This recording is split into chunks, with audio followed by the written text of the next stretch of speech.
छोटा सा board ready पर लगा हुआ था। इस पर मोटे मार्कर से लिखा हुआ था, घर में कोई नहीं है, मेरी बूढ़ी माँ फालिज ज़दा है, मुझे इन्हें खाना देना होता है और हाजत करानी पड़ती है।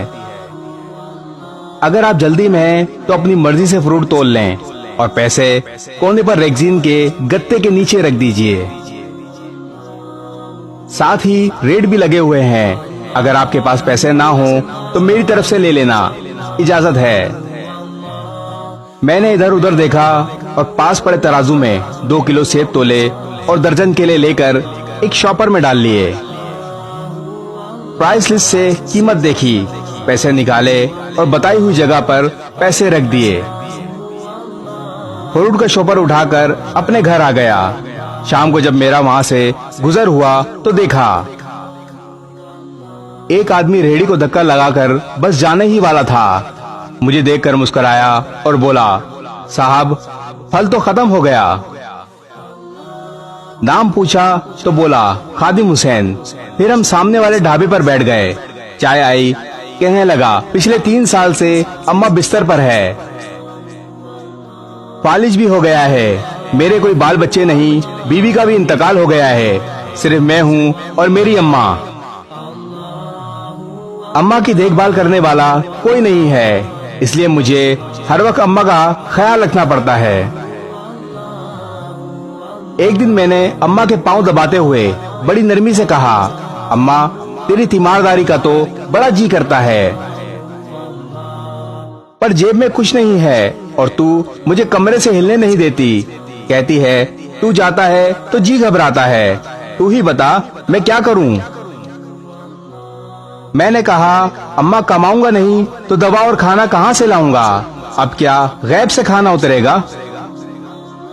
ये सुनकर अम्मा ने झुर्रियों वाला चेहरा उठाया, अपने कमजोर हाथों का प्याला बनाया और ना जाने रब्बुल आलमीन से क्या बात की। फिर बोली, तू रेडी वहीं छोड़कर आया कर, तेरा रिस्क तुझे इसी कमरे में बैठकर मिलेगा। मैंने कहा, अम्मा क्या बात करती हो, वहाँ छोड़कर आऊंगा तो कोई चोर उचक्का सब कुछ ले जाएगा। कहने लगी, तू फजर को रेहड़ी फलों से भरकर छोड़कर आ जाया कर, बस ज्यादा कुछ ना बोल, शाम को खाली लेकर आएगा। 2.5 साल हो गए हैं भाई, सुबह रेहड़ी लगा जाता हूँ, शाम को ले जाता हूँ, लोग पैसे रख जाते हैं, फल ले जाते हैं, एक धेला भी ऊपर नीचे नहीं होता, बल्कि कुछ लोग तो ज्यादा रख जाते हैं। अक्सर नफा 300-400 ऊपर ही जाता है। कभी कोई अम्मा के लिए फूल रख जाता है, कभी कोई और चीज।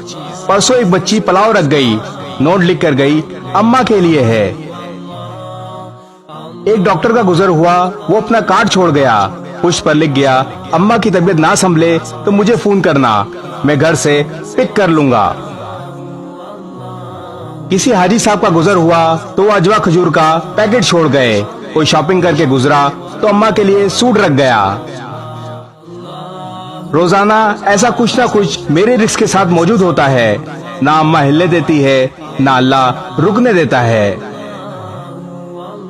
भाई किसी ने ठीक कहा है, माँ बाप अगर एक बार हाथ उठाकर दुआ कर दें तो दुनिया व आखिरत दोनों संवर जाते हैं। इस वीडियो को शेयर जरूर करें, हो सकता है आपके एक शेयर से ये बात किसी के दिल में उतर जाए।